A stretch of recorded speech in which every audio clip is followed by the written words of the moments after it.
naomba kabla sijasoma tribute hii,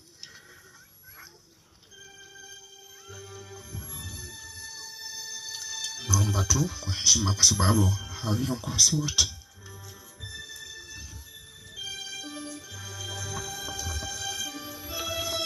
wamekuja kutufariji sisi na watoto wangu, na hawajakuja hapa kwa sababu ya siasa.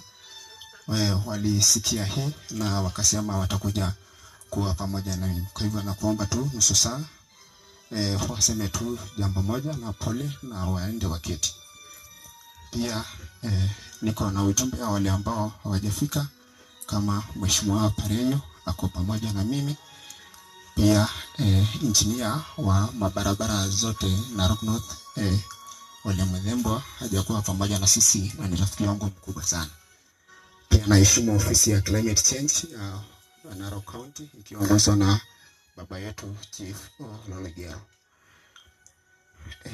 Tunaona tu tusome hii tribute kwa sababu siku ya Friday nilikuwa kasini kule Walekeko, na nawaheshimu sana hawa wanaume ambao wako pale wanafanya kazi na mimi, wakiongozwa na Ward Clerk Sebastian Ole Sanamwala. Nawashukuru sana.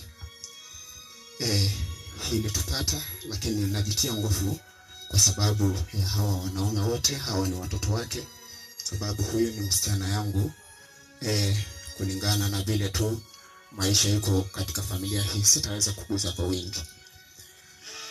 From your husband, it is still unbelievable and surprised that you are gone.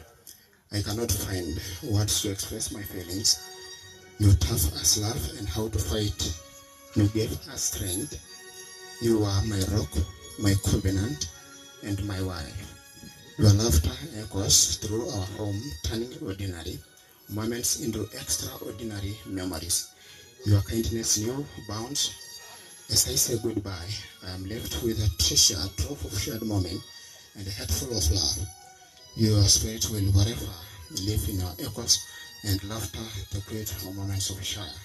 Respect, rest peacefully. You will be missed forever and ever. What I remember that early morning is that 2 hours before Orkasi, I went to Beto and Kaya Masoi, now going to European or to na haluwa isho kaya mayola kwa jo kalo na valos na bidi bubiti. Rest in peace, my love.